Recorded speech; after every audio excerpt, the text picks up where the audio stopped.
Here's a quick video on how to replace the battery in your Tiguan key fob. You're going to need the smallest flat blade screwdriver you can find and one of these 2032 batteries. You can get both of these items off Amazon. I've put a link to each of them in the description below.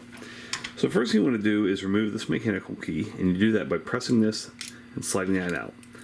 Now, it's easiest, I think, to take the key and just press this back half off. You can also take your screwdriver, if it's thin enough, and just pry the back cover off. This is where you need the thin screwdriver, and you want to just get in here and just pry out that dead battery. You want to make sure you put your new battery positive side facing upward like that. And one little tip here, this spring can come out, and if it does, that's kind of a visualization of how to get it back in.